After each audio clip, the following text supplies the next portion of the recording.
चैत्रविशेष चटकदार चटपटीत अशी कैरीची डाळ म्हणजेच आंबे डाळीची रेसिपी आज आपण पाहणार आहोत. चैत्रगौरीच्या नैवेद्यासाठी कैरीची डाळ आणि कैरीचं पन्ह बनवलं जातं. नमस्कार, मी वर्षा VM's किचनमध्ये तुमचे स्वागत आहे. चला तर वळूयात कृतीकडे. त्यासाठी सर्वात आधी 1 वाटी चणा डाळ 2 ते 3 वेळा स्वच्छ धुवून 4 ते 5 तासांसाठी भिजत घालूया.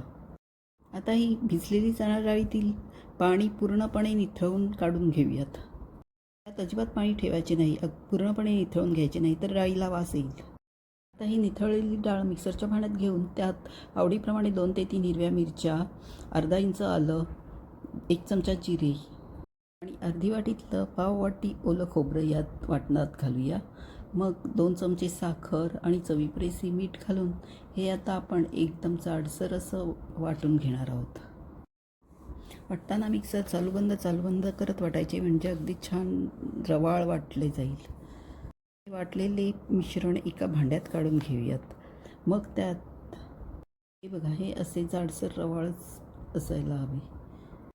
आता यात घालण्यासाठी 1 कैरी स्वच्छ धुवून त्यावरची साले काढून ग्रेटरने किंवा किसणीने किंवा ग्रेटरने किसून घेऊयात.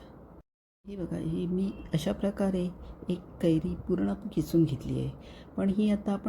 पण यातली आता आपण अर्धीच कैरी या मिश्रणात मिक्स करून घेऊया आणि मग टेस्ट बघून किती वापरायची ते ठरवूयात, कारण काही कैऱ्या खूपच आंबट असतात.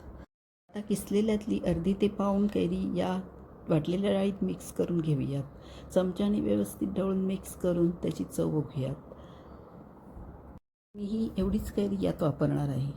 चवीसाठी वरून थोडी कोथिंबीर पेरायची.